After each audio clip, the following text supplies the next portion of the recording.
వారిని కార్యనిర్వాహక అధ్యక్షుడిగా వారికి ప్రమోషన్ ఇచ్చి వారికి మరింత బాధ్యత పెంచింది. ఈరోజు కాంగ్రెస్ పార్టీలో పుట్టి కాంగ్రెస్ పార్టీలో పెరిగి కాంగ్రెస్ పార్టీ కోసం కొట్లాడే అంజనను నెక్స్ట్ లెవెల్ కి సోనియా గాంధీ గారు ఎలివేట్ చేసినందుకు వారికి నా ధన్యవాదాలు, కృతజ్ఞతలు. ఈ కార్యక్రమానికి వచ్చిన వివిధ జిల్లా పార్టీ అధ్యక్షులకు కూడా మనస్ఫూర్తిగా నా అభినందనలు తెలియజేస్తుంది. వాళ్ళందరూ అభిప్రాయం మేరకు నాకంటే ఎక్కువ అనుభవం ఉన్న వాళ్ళు, నాకంటే వయసులో పెద్దవాళ్ళు అందరూ కూడా జిల్లా పార్టీ అధ్యక్షులు ఉండి కాంగ్రెస్ పార్టీ శ్రేణులలో ఉత్సాహంతో ముందుకెళ్ళడానికి రేవంత్ రెడ్డి గారిని నియమిస్తే పార్టీకి మంచి జరుగుతుంది, కార్యకర్తల కోసం కొట్లాడతాడు. కార్యకర్తలు రోజు ఈ అభిప్రాయంతో ఉన్నారని చెప్పి జిల్లాలలో మండల ప్రెసిడెంట్ల అభిప్రాయాలు కూడా కనుక్కొని వాళ్ళ అభిప్రాయాన్ని సోనియా గాంధీ గారికి పంపించడం వల్ల ఈరోజు నాకు ఈ బాధ్యత, ఈ గౌరవం దక్కింది. ఈ రోజు నేను ఇక్కడికి కూర్చున్నట్టు ఈ గౌరవం, ఈ అవకాశం జిల్లా పార్టీ యొక్క అధ్యక్షులు సంపూర్ణంగా నాకు అండగా నిలబడి శ్రీమతి సోనియా గాంధీ గారికి తమ అభిప్రాయాన్ని విస్పష్టంగా చెప్పడం వల్ల నాకు అవకాశం వచ్చింది. జిల్లా పార్టీ అధ్యక్షులందరూ కూడా మనస్ఫూర్తిగా ధన్యవాదాలు, కృతజ్ఞతలు తెలియజేస్తున్నాయి ఇక్కడ ఈ రోజు వచ్చిన జిల్లా పార్టీ అధ్యక్షులందరికీ కూడా. ఎందుకంటే ఇవాళ ఈ బాధ్యత మీ వల్ల నాకు ఈ గౌరవం దక్కింది కాబట్టి మిమ్మల్ని అందరినీ మన పార్టీ కార్యకర్తలు అందరూ అభిప్రాయాల మేరకు కలుపుకొని ముందుకెళ్ళి పార్టీని నడిపించాలి, పార్టీని నడిపిద్దామని నిర్ణయం తీసుకున్నాం. మిత్రులారా, పార్టీ పరంగా ఒకటి, ప్రజల పరంగా ఇంకొకటి. ఈ మధ్యకాలంలో రాష్ట్ర ముఖ్యమంత్రి గారు ఒక వారం 10 రోజుల నుంచి రాష్ట్రం నలుమూలలా కాలుగాలిన పిల్లలాగా తిరుగుతున్నారు. మీరందరూ చూసింది మీడియా మిత్రులు. గతంలో కేసీఆర్ కనిపించాలంటే బ్రహ్మోత్సవాలప్పుడు దేవుణ్ణి బయటకు తీసి ఊరేగింపు చేస్తారు కదా, అట్లా ఎన్నికలలో బయటకు వచ్చేటోడు మళ్ళీ దేవుడు గ్రామాల్లో వండుకుంటూ మళ్ళీ బయటకు వచ్చేటోడు కాదు. కేరళలో ఒక దేవుడు ఉంటాడు, 12 ఏళ్లతో 15 ఏళ్లతో ఒకసారి బయటకు తీస్తారు. మిగతా టైం అంతా నీళ్ళల్లో లోకంలో దేవుడు ఉంటాడు. ప్రజలకు దర్శనం ఇప్పించాలన్నప్పుడు ఆ నీళ్ళలో నుంచి ఆ దేవుని బయటకు తీసి ప్రజల దర్శనాన్ని పెట్టి మళ్ళీ వారు తీసుకెళ్లి నీళ్ళల్లో పెడతారు. ఇవాళ కేసీఆర్ కూడా ఎన్నికలు వచ్చినప్పుడు ఓట్ల కోసం మాత్రమే ప్రజలకు దర్శనం ఇస్తారు. మిగతా టైంలో వారు పూర్తి స్థాయిలో ఫామ్ హౌస్లో విశ్రాంతి తీసుకుంటుంటారు. అలాంటి కేసీఆర్ గారు గత 10 రోజుల నుంచి జిల్లాలు తిరిగిండు, గ్రామాలు తిరిగిండు, పేదలతో కూర్చున్నారు, వాళ్ళతో ప్రతిభోజనం చేసిండు. ఆయన భూమి మీదకి దిగిండు, ప్రగతి భవన్ గేట్లు తెచ్చుకుని ప్రతిపక్షాలకు ఆహ్వానం వచ్చింది. దళితుల పట్ల తన చిత్తశుద్ధి నిరూపించుకోవాల్సిన పరిస్థితి వచ్చి మరొక సాహిత్య కారణమైన అధికారులను బదిలీ చేయడమే కాకుండా నష్టపరిహారం ఇస్తానని ముందుకు వచ్చింది. అదే కాకుండా దళితులను ఇన్నాళ్ళు నేను మోసం చేసిన, ముఖ్యమంత్రి స్థానం ఓసారి మోసం చేసిన, ఉప ముఖ్యమంత్రి పదవి ఇచ్చినట్టు ఇచ్చి పొందుకొని మళ్ళీసారి మోసం చేసిన, డబుల్ బెడ్రూమ్ ఇళ్లలో మోసం చేసిన, దళితులను 3 ఎకరాల భూమి విషయంలో మోసం చేసిన, నేరేళ్లలో దళితులు ఇసుక తోపిడి జరుగుతుంటే ఆయన కొడుకులు పెళ్ళగొడుతుంటే దళితులను తెప్పించి లారీల కింద చంపేసినప్పుడు వాళ్ళని బలి తీసుకున్న, ఖమ్మంలో గిట్టుబాటు ధర అడిగిన గిరిజనులు బోధీలేసి అంతర్జాతీయ తీవ్రవాదులాగా రోడ్ల మీద నడిపించిన, అదేవిధంగా మరియమ్మ లాంటి వాళ్ళు మన మూసీల మన ఈ హైదరాబాద్ నాలాలు ఒక బాలుడు చచ్చిపోతే కూడా అతను కూడా దళితుడు. నాగార్జున సాగర్ లో ఒక ప్రైవేట్ టీచర్ కరోనా వల్ల పాఠశాలలు బంద్ అయితే ఆత్మహత్య చేసుకున్న దంపతులు కూడా భర్త ఉరేసుకొని చచ్చిపోతే భార్య సాగర్ కాలువలో దురికి చచ్చిపోయింది దళిత బిడ్డ. 2 చిన్న పిల్లలు, వాళ్ళకి ఏమైనా సాయం చేసి చదువుకోవడానికి భరోసా కల్పించమంటే కూడా ముఖ్యమంత్రి గారు పట్టించుకోలేదు. అంటే 125 అడుగుల బలి అంబేద్కర్ గారి విగ్రహం పెడుతున్న ముఖ్యమంత్రి గారు పంచగుట్ట చౌరస్తలో పెట్టాల్సిన విగ్రహాన్ని తీసుకొని పోలీస్ స్టేషన్ లో పెట్టింది. అంటే ఇన్ని రకాల దళితులను మోసం చేసిన కేసీఆర్ గారు ఇవాళ బీసీలకు కూడా వాళ్ళ ఆత్మగౌరవం కోసం బీసీల ఆత్మగౌరవం భవనాలు కడతామన్నారు. 43 కులాలకు ముందు బీసీ ఆత్మగౌరవ భవనాలు కడతాను. నేను అడుగుతున్న మా 50 కుటుంబ సోదరులకు గంటపేట దగ్గర 10 ఎకరాలు ఇచ్చిన, 10 కోట్లు ఇచ్చిన, 20 కోట్లు ఇచ్చిన భవనాలు కడతాను. ముదిరాకులను, మున్నూరుతాకులను, గౌన్లను, యాదవులను అందరినీ అంటే కుమ్మరి, కమ్మరి, వడ్రంగి, చాకలి, మంగలి బడుగు బలైన వర్గాలను ఇన్నాళ్ళు మోసం చేసి వాళ్ళ జీవితాలను సర్వనాశం చేసింది. చివరికి మా మంగళ సోదరులకు 5 రూపాయల కోసం కటింగ్ చేసి కష్టపడే వాళ్ళకు ఉచిత కరెంట్ ఇస్తా, మీరు సెలూన్లలో ఉచితంగా నడుపుకోవచ్చాను. చేనేత కార్మికులు చచ్చిపోతుండ్రు, బతుకమ్మ చీరల కాంట్రాక్ట్ ఇస్తా అని చెప్పి సిరిసిల్లలో కొంతమంది మ్యాథ్స్ అసోసియేషన్లో పెట్టి వాళ్ళకి ఇచ్చి సూరత్ లో, గుజరాత్ లో పోయి పాలిస్టర్ చీరలు, మిషన్ మీద తెచ్చిన చీరలు, చేనేత చీరలు ఇవ్వకుండా మా చేనేత కార్మికులను మోసం చేసిండు. ఇవాళ చేనేత కార్మికులు ఆత్మహత్యలు చేసుకుంటే పట్టించుకోలే, కనీసం వాళ్ళకి ఇన్సూరెన్స్ కట్టలే మా చేనేత కార్మికులు. ఇవాళ మా యాదవ్ సోదరులకు గొర్రెలు ఇస్తామన్నాడు, గొర్రెలు కట్టమన్నాడు, ఎన్నికలప్పుడు ఇచ్చారు. ఇవాళ అప్పులు చేసి మా యాదవ్ సోదరులు వాళ్ళు ప్రభుత్వం ప్రకటించిందంటే వాళ్ళ మార్జిన్ మనీ కడితే 2 ఏళ్ళు అయినా కూడా ఇవాళ ఈ రోజు వరకు 2 విడత గొర్రెల కంపెనీ పథకం జరగలేదు. ఇవాళ ఏది ఇస్తున్నారో గొర్రెలు అంటే ఎవరైనా ఎమ్మెల్యే పోతే ఉప ఎన్నికలు వస్తే ఆ ఉప ఎన్నికలు జరిగే దగ్గర మా యాదవ్ సోదరులకు గొర్రెల పంపిణీ పథకం పెట్టింది. మొన్న మా యూత్ కాంగ్రెస్ జనరల్ సెక్రటరీ అనిల్తో నేను మాట్లాడుతుంటే ఏమైతుంది అనిల్ మన యాదవ్లో గొర్రెలు ఇస్తున్నా అంటే 7 ఎమ్మెల్యే ఓటు ఆడు ఇస్తున్నానా, నేనైతే ధనం పెట్టుకుంటున్నా, ఈ 100 మంది టీఆర్ఎస్ ఎమ్మెల్యే ఓటు మా యాదవ్లకు అందరూ గొర్రెలు వస్తాయని తెలుసుకుంటున్నాను. అంటే ఇవాళ టీఆర్ఎస్ ఎమ్మెల్యే ఎవరైనా ఓటు తప్ప గొర్రెల పథకం అమలవుతలేదు, రైతు బంధు పథకం వాళ్ళ ఖాతాలలో పైసలు పడతలేదు. అంటే ఈ రోజు మండలి సోదరులకు ఇస్తాన్న ఉచిత కరెంటు ఇవ్వాలన్నా ఎవరైనా టీఆర్ఎస్ ఎమ్మెల్యే తెచ్చుకోవాలి కదా. యాదవ్ సోదరులు మార్జిన్ మనీ కట్టినాక వాళ్లకు తిరిగి గొర్రెల పంపిణీ పథకం ప్రారంభం కావాలన్నా ఎవరైనా పోవాలి. మా ముదిరాజు గంగపుత్రులకు చేపల పంపిణీ జరగాలన్నా ఎవరైనా ఎమ్మెల్యే పోవాలి. మా దళితులకు ఏమైనా ఆర్థిక సాయం అందించాలంటే మా దళితులను మోసం చేసి ఇవాళ దళితుల జీవితాలను పూర్తిగా నిర్వీర్యం కావడానికి కారణమైన కేసీఆర్ గారు ఏదైనా పథకం అమలు చేయాలంటే స్థానిక ఎమ్మెల్యే పోవాలి. కాబట్టి ఇవాళ 2 లక్షల కోట్ల పైసలకు బడ్జెట్ ఉన్న తెలంగాణ రాష్ట్రంలో 52% బీసీలు ఉన్నారు. 52% బీసీలకు బడ్జెట్ కేటాయింపులు 3.19%. అంటే బీసీల కోసం కేటాయించిన అత్యధికంగా కేసీఆర్ ప్రభుత్వంలో ఎంత అంటే 3%. 3% అంటే 2 లక్షల కోట్ల బడ్జెట్ ఉంటే 6,000 కోట్లు ఇచ్చింది.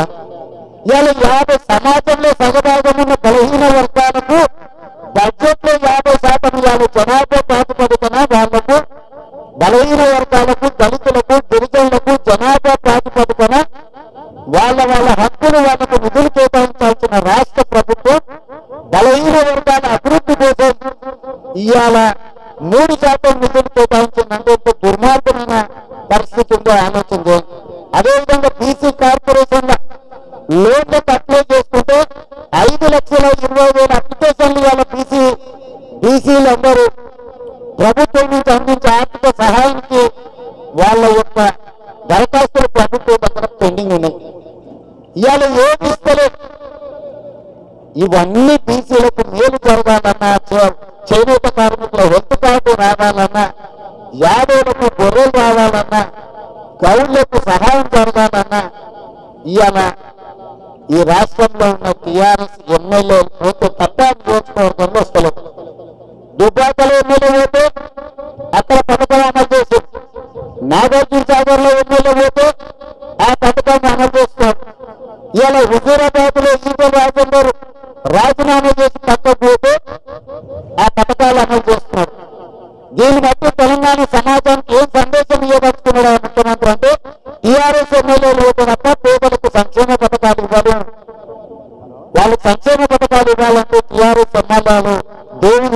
పోవాలన్న ఒక సాంప్రదాయాన్ని ఇవాళ కేసీఆర్ గారు ప్రజల ముందుకు తీసుకొచ్చింది.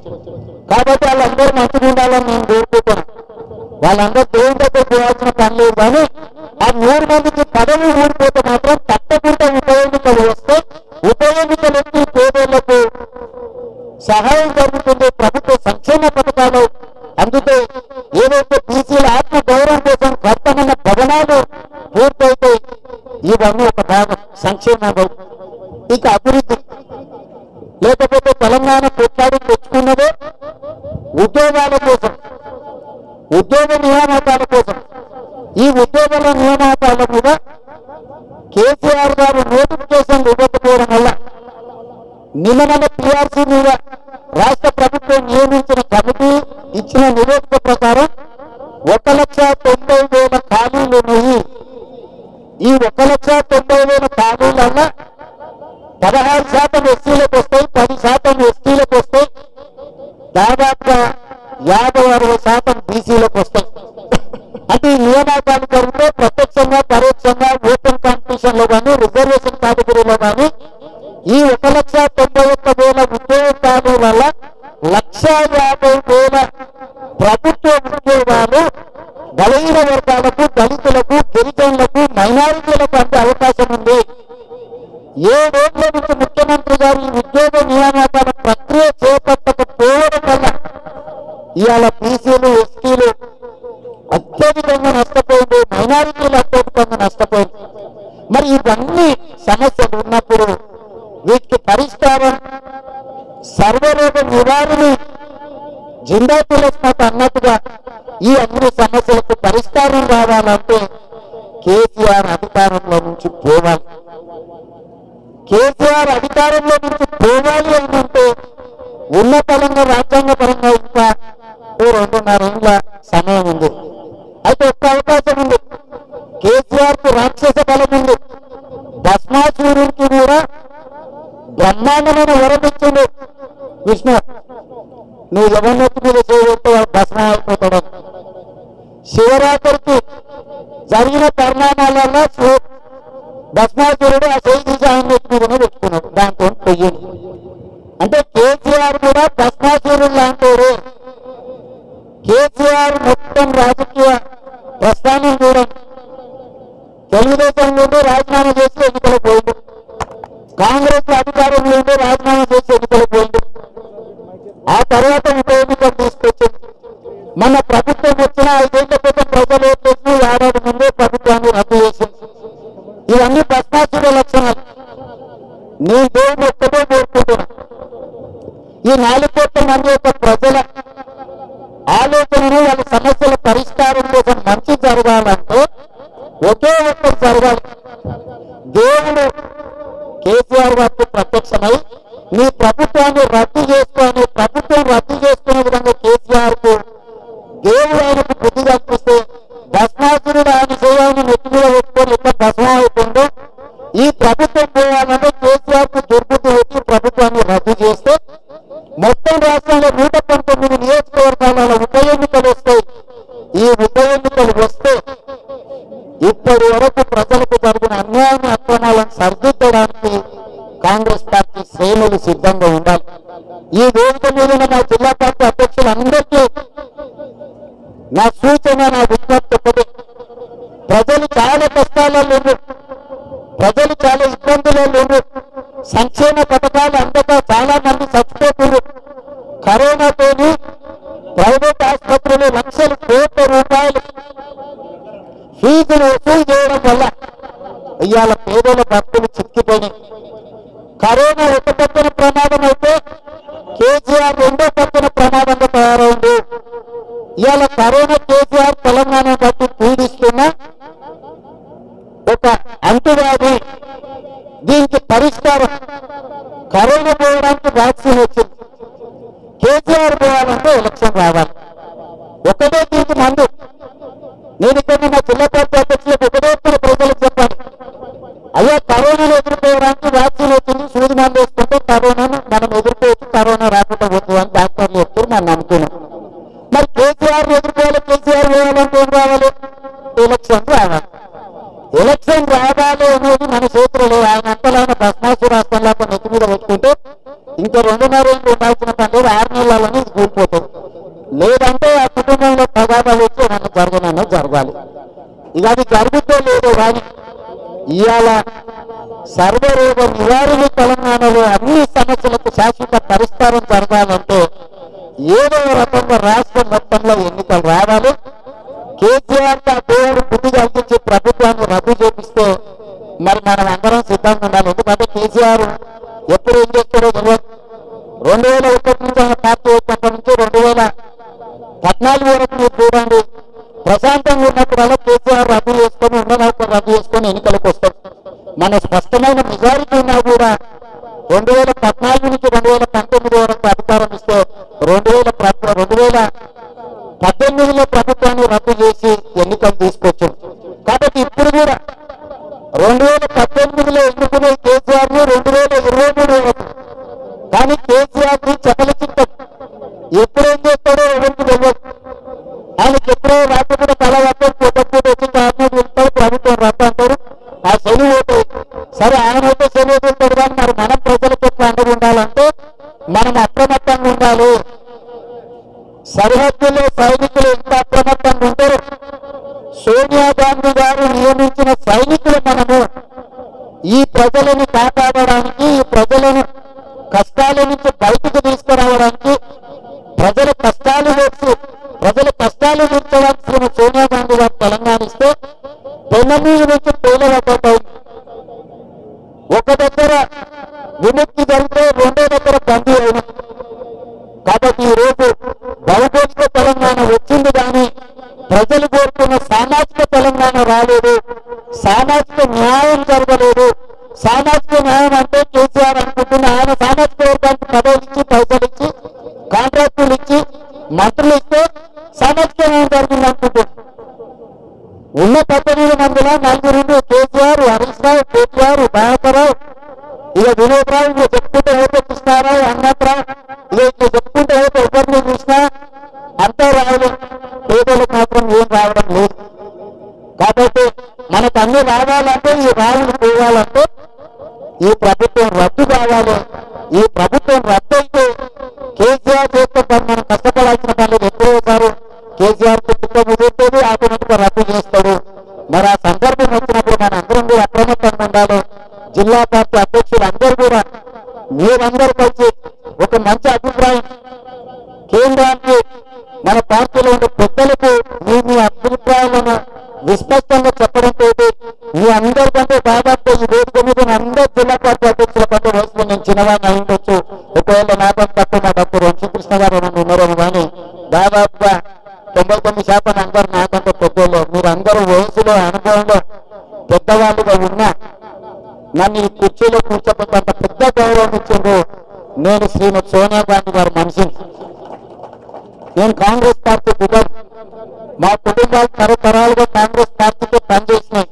దానికి ప్రత్యక్ష ఉదాహరణ డాక్టర్ మల్లి అనంతరాములు గారు, తర్వాత డాక్టర్ మల్లి రవి గారు. ఎందుకంటే మా కుటుంబాలు ఎన్నికలు వచ్చినారు మల్లి అనంతరాములు గారికి, ఆ తర్వాత వారి వారసుడిగా వచ్చిన మల్లి రవి గారికి మా గ్రామంలో, మన ప్రాంతంలో కాంగ్రెస్ పార్టీకి పనిచేసిన కొన్ని ప్రత్యేక సందర్భాలలో నేను ఇతర పార్టీలలో పనిచేసిన, ప్రజల కోసం పనిచేసిన, ఈ రోజు తిరిగి కాంగ్రెస్ పార్టీలో అత్యంత గౌరవం దక్కింది. నాకు తక్కువ సమయంలో ఎక్కువ అవకాశాలు ఇచ్చింది, చాలా పెద్ద బాధ్యతను ఇచ్చింది. ఇంత పెద్ద బాధ్యత, ఇది గురుతరమైన బాధ్యత. శ్రీమతి సోనియా గాంధీ గారు వారి నమ్మకాన్ని, రాహుల్ గాంధీ గారి విశ్వాసాన్ని నిలబెట్టుకోవడానికి నా శాయశక్తుల ప్రయత్నం చేస్తా. జిల్లా పార్టీ అధ్యక్షులు అందరూ కూడా నాకు ఇంతకుముందు నాకు ఈ అవకాశం రావడానికి ఎంత సహకరించిందో, భవిష్యత్తులో బీసీల మీద, ఎస్సీల మీద, ఎస్టీల కోసం, నిరుద్యోగ యువత కోసం మనం ఏదైతే కొట్లాడుతున్నామో ఆ కొట్లాటలో మీ అందరి సహకారం ఉండాల్సిందిగా కోరుకుంటూ ఇంత మంచి కార్యక్రమాన్ని ఏర్పాటు చేసిన డాక్టర్ అంజనాని మా జిల్లా పార్టీ అధ్యక్షులు, అదేవిధంగా అజరుద్దీన్ వర్కింగ్ పార్టీ ప్రెసిడెంట్ గారికి కూడా స్వాగతం పలుకుతూ ఈ కార్యక్రమం చాలా మంచి కార్యక్రమం, ఒక మంచి సాంప్రదాయానికి తెరలేకుండా ఛార్జ్ తీసుకునే కంటే ముందే చాలా మందిని కలవడానికి, వాళ్ళ అభిప్రాయాలు తెలుసుకోవడానికి, వాళ్ళందరితో మాట్లాడి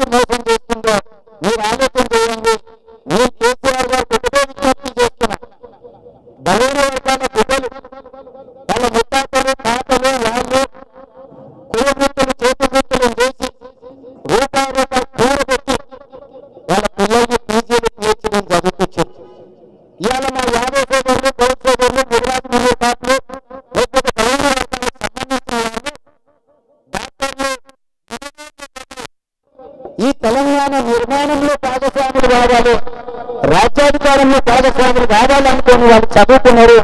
వాళ్ళ ముత్తాతలు తాతలు వాళ్ళ తండ్రులు ఏదైతే కుల వృత్తులు చేతి వృత్తులు చేపట్టి నష్టపోయిందో కష్టపడ్డారో ఆ నష్టాలను పూడ్చుకోవడానికి కష్టాలను తీర్చుకోవడానికి వాళ్ళు కష్టపడి ఉస్మానియా యూనివర్సిటీ గ్రామీణ ప్రాంతాల నుంచి వచ్చి చదువుకొని తెలంగాణ ఉద్యమాలు ఉవ్వెత్తులు లేస్తే ఇవాళ వాళ్ళకు ఉద్యోగాలు ఇవ్వాల్సింది పోయి కేసీఆర్ గారు మళ్ళీ ఏం చెప్తున్నాయంటే మా యాదవ్ సోదరులు గొర్రెలు పెంచుకోవాలి, మా గౌడ్ సోదరులు కళ్ళు తీసుకోవాలి, మా ముదిరాజ్ సోదరులు చేపలు పట్టుకోవాలి, మా దళిత సోదరులు చెప్పులు కుట్టుకోవాలి.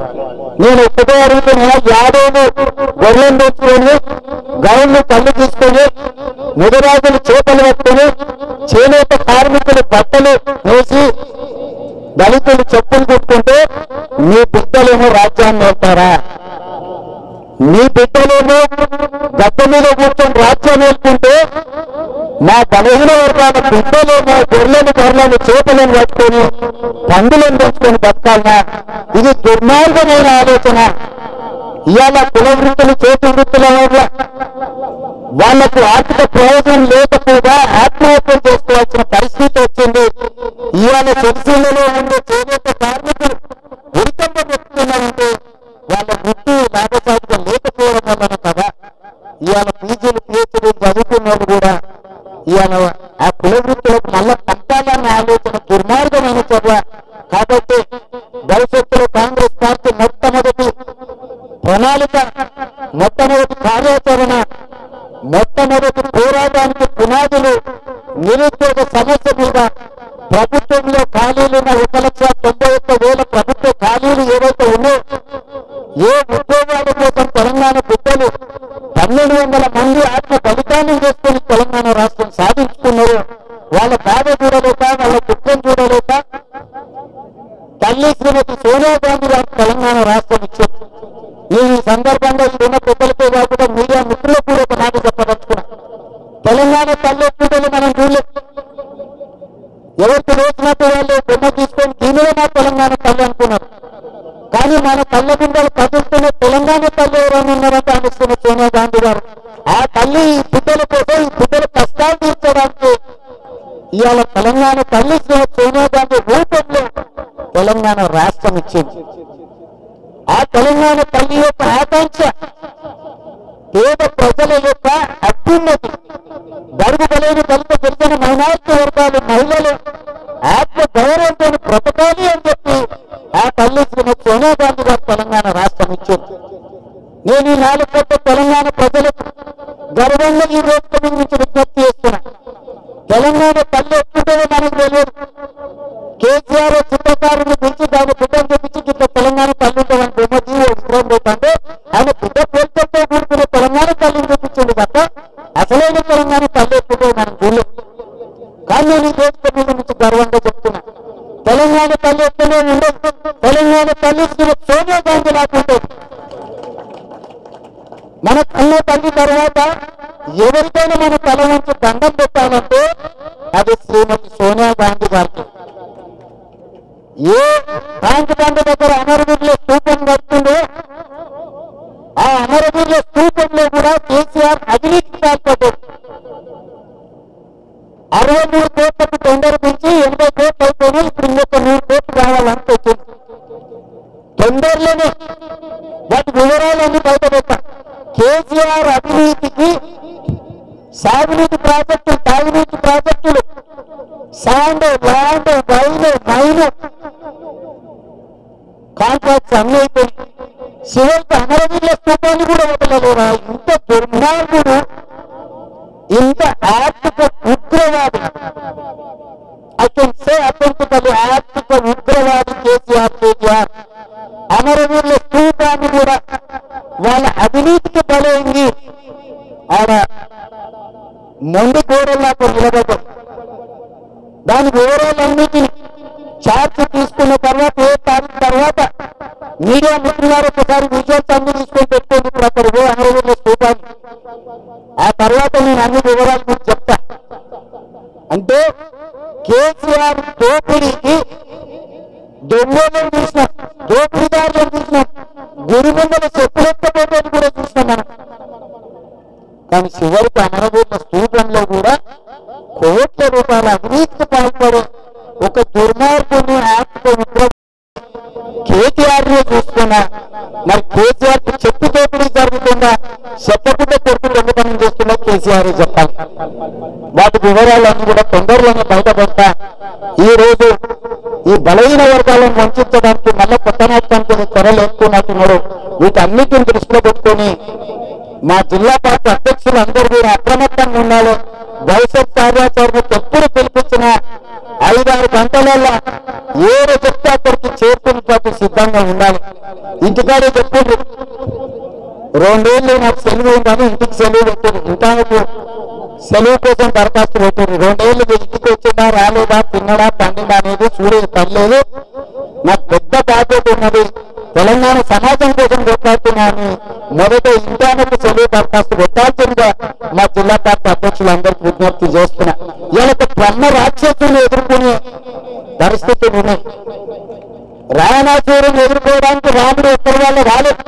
వానర సైన్యం అంతా కూరుకున్న తర్వాతనే రావణాసురుడు పతనం సాధ్యమైంది. ఇవాళ గ్రామాలలో ఉన్న మా కాంగ్రెస్ శ్రేణులు కూడా నేను విజ్ఞప్తి చేస్తున్న మా జిల్లా పార్టీ అధ్యక్షులు కూడా ఈ సమావేశం తర్వాత ఈ సందేశాన్ని తీసుకెళ్లి జిల్లాలో మండలంలో గ్రామాలలో కార్యకర్తలకు చెప్పండి, రావణాసురుడిని ఎదుర్కోవాలంటే వానర సైన్యం ఎప్పుడైతే కదిలిందో కాంగ్రెస్ శ్రేణులు కూడా అట్లా స్ఫూర్తిని తీసుకొని ఇంటికొక్కరు బయటకు వెళ్ళాలి. ఇంటికొక్కరు 2 ఏళ్ళు కుటుంబానికి సెలవు దరఖాస్తు పెట్టింది. కుటుంబానికి చెప్పుకుంటే అమ్ముంటే అమ్మకు, నాయనుంటే నాయనకు, భార్య ఉంటే పిల్లలు ఉంటే అమ్మ నేను 2 ఏళ్ళు ఈ దేశం కోసం ఇస్తున్నా, ఈ రాష్ట్రం కోసం ఇస్తున్నా. శ్రీమతి సోనియా గాంధీ గారు మన మీద విశ్వాసం పెట్టుకుని తెలంగాణ రాష్ట్రం ఇచ్చిండ్రు. ఇవాళ తెలంగాణ ప్రజల విశ్వాసాన్ని నిలబెట్టుకోవాలి. తెలంగాణ ప్రజలు మిగతా సమాజం ముందర దోషులుగా కాకుండా ఒక ఆత్మ గౌరవంతో తలెత్తుకోవాలంటే శ్రీమతి సోనియా గాంధీ గారి ఆకాంక్షలు నిలబెట్టాలి. నిలబెట్టడానికి మనం అందరం కలిసికట్టుగా పనిచేద్దాం. ఇక్కడ ఉన్న మా మిత్రులందరూ నా సూచనను నమ్మిస్తే అందరూ గట్టిగా చప్పట్లు పెట్టి ఆమోదం తెలిపితే మీడియా మిత్రులకు కూడా మనందరం కలిసికట్టుకున్నాం. మనందరం వచ్చి శ్రీమతి సోనియా గాంధీ గారి సందేశాన్ని తీసుకొని తండాలలో, గూడాలలో, మారుమూల పల్లెల్లో నివసించే తెలంగాణ బిడ్డల గుండె తలుపు తట్టి సోనియా గాంధీ గారి సందేశాన్ని తీసుకెళ్లి వాళ్ళందరినీ కార్యోన్ముఖం చేసి ఈ బ్రహ్మ రాక్షసుడి మీద యుద్ధం చేద్దామని తెలియజేస్తూ మిత్రులందరూ దగ్గర సెలవు తీసుకుంటున్నా. పాత్రికేయ సోదరులారా ధన్యవాదాలు.